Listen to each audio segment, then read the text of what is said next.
Shivani mobile school એટલે કે SMS એ અમારી લાડકી દીકરી ડૉક્ટર શિવાની હેમંત ભટ્ટ જેનું કમનસીબે 2.5 વર્ષ પહેલાં એ પરલોક સિધારી ગઈ હતી એનાથી પ્રેરિત છે.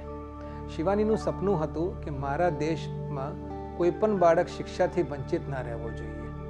એનું એ જ સપનું પૂરું કરવા માટે doctor Shivani Bhatt charitable foundation એટલે કે SBCF આ બીડું ઝડપ્યું અને આ શિવાની મોબાઈલ સ્કૂલ ના રૂપથી એ સમાજમાં મૂક્યું છે. શિવાની મોબાઈલ સ્કૂલ જે છે એ એક બસ છે અને એ આપણા દેશના જે ગરીબ તબક્કાના જે બાળકો છે એ લોકોને ભણાવવાનું કાર્ય કરશે. ઘણા બધા બાળકો એવા છે જે ગામડાઓમાં છે, ઝૂંપડપટ્ટીઓમાં રહે છે કે જે લોકો કોઈ પણ કારણથી સ્કૂલોમાં જઈ નથી શકતા. કદાચ કોઈ લેવા મૂકવાવાળા કોઈ વ્યક્તિ ના હોય, કદાચ બીજું કોઈ સામાજિક બંધન હોય પણ એ લોકો સ્કૂલમાં જઈ નથી શકતા. એવા બાળકોને અમે આ સ્કૂલ દ્વારા એમના ઘર આંગણે જઈને એમને શિક્ષા આપીશું, એમને ભણાવીશું અને એ બાળકોમાંથી કોઈ એવા બાળકો હશે જે લોકો સાચે હોશિયાર હોય, આગળ ભણવાની એમનામાં ધગસ હોય એવા બાળકોને આઈડેન્ટિફાય કરીશું અને એ લોકોને વધારે સારા શિક્ષણ માટે રેગ્યુલર સ્કૂલમાં પણ દાખલો અમે કરાવીશું. ફાઉન્ડેશન કરાવશે અને એમનો પણ બધો ખર્ચો ફાઉન્ડેશન વહન કરશે. એટલે આઈ શુડ સે કે આ એક સ્માર્ટ ક્લાસરૂમ છે.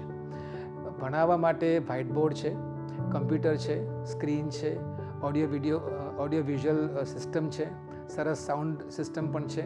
એટલે બાળકોને કોઈ વિડીયો બતાવવો હોય તો વિડીયો બતાવી શકાય, લખીને ભણાવવું છે તો લખીને ભણાવી શકાય, બધી જ ફેસિલિટી અંદર છે. એના સિવાય બાળકોને નાસ્તો કરાવીએ, પીવાનું પાણી, વેસ્ટ ડિસ્પોઝલ સિસ્ટમ પ્રોપર કેવી રીતે કરવાની એ સમજાવવામાં પણ આવશે અને બસમાં મૂકવામાં પણ આવેલી છે. એના ઉપરાંત ફ્લોરમાં લૂડો અને સાપસીડી મૂકી છે. સાઈડ વોલ્સના અંદર બધા આપણા અલગ અલગ જાતના ગ્રહો બધા મૂકેલા છે. એટલે બાળકો શીખે પણ ખરા અને એ લોકોને સારું પણ લાગે. ઇવન કોઈ જગ્યાએ એવું હોય કે કોઈ જગ્યાએ બાળકો ઘણા બધા થઈ જતા હોય છે તો એ લોકો માટે બસમાં એવી સગવડ છે કે એક શેડ આખો બહાર આવી જાય છે અને એ શેડ બસની બાજુમાં એક મોટો શેડ બની જાય, ત્યાં બાળકો આરામથી બેસીને ભણી શકે છે. ઇવન રાત્રિમાં પણ કોઈ બાળકોને ભણાવવું હોય તો એના માટે બસમાં સગવડ છે કે એમાં જનરેટર પણ છે અને લાઇટ સિસ્ટમ સરસ છે કે રાતમાં પણ ભણાવી શકાય.